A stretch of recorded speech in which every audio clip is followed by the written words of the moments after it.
তুমি আমার থেকে ভালো কাউকে খুঁজতে গিয়ে তারা তুমি পাইলে কই? তোমার জন্য আমি এত কষ্ট করতাম, তোমার জন্য আমি সফলতার দরজায় গিয়ে দাঁড়াতে চেয়েছিলাম, কিন্তু তুমি আমারে চাইলে কই?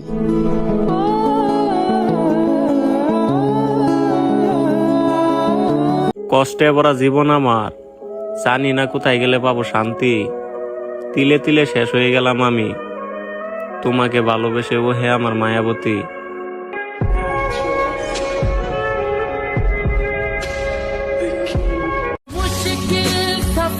না জানি কত রোজা কত ঈদ চলে গেল এই প্রবাসে। আমাদের কি ওই ভাগ্য আছে যে ইফতার হলো পরিবারের সাথে বসে?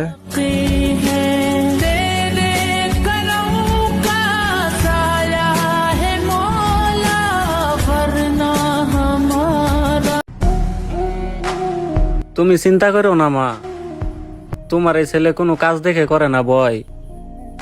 সফলতা পেয়ে তোমার সবগুলো স্বপ্ন পূরণ করব, যদি তোমার আগে আমার মৃত্যু না হয়।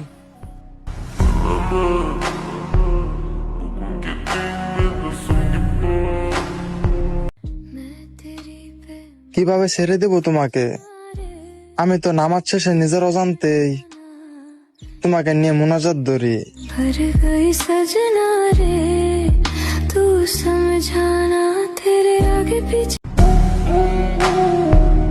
আমরা ছেলেদের ধৈর্যের কোনো সীমা নাই।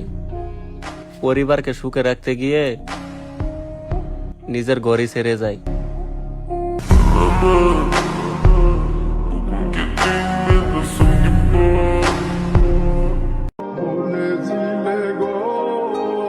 আজকে বাবা বেঁচে থাকলে হয়তো এত কষ্ট করতে হইতো না। আসলে বাবা থাকতে মূল্য দেও, না থাকলে বুঝতে পারবা।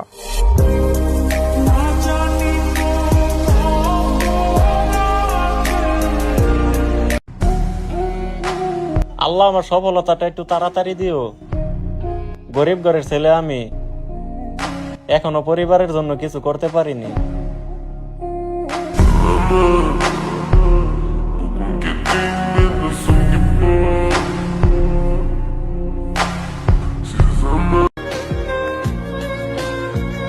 এই প্রবাসে আসার চিন্তা ভাবনা করিস না ভাই, কারণ এই প্রবাসের 12 ঘন্টার ডিউটি তোকে শান্তিতে দুমুঠো ভাতও খেতে দিবে না।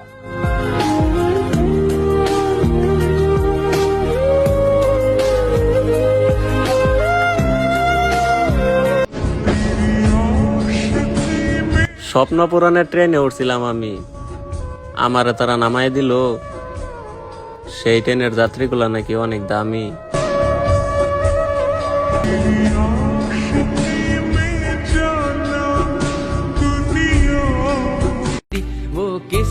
সফল তো আমি সেদিনই হয়ে গেছি, যেদিন আমার বড় ভাই আমাকে বলেছিল তুই চালিয়ে যা, আর কেউ পাশে না থাকলেও আমি তোর পাশে আছি। मेरा भाई तू मेरी जान है। চেহারা নষ্ট করে ফেলছি কাজ করে করে, আর লোকে বলে ছেলে এটা নেশা করে। আসলে কোথায় যাব ভাই? আমরা ছেলেদের দুঃখ বুঝার মতো এই দুনিয়াতে কেউ নাই।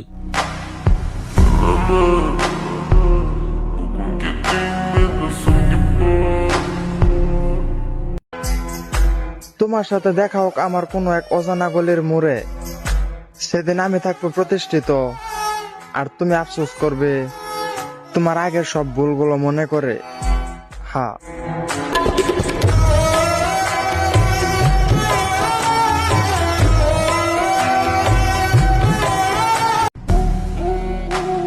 তুমি চিন্তা করো না মা, তোমার এই ছেলে কোনো কাজ দেখে করে না বয়।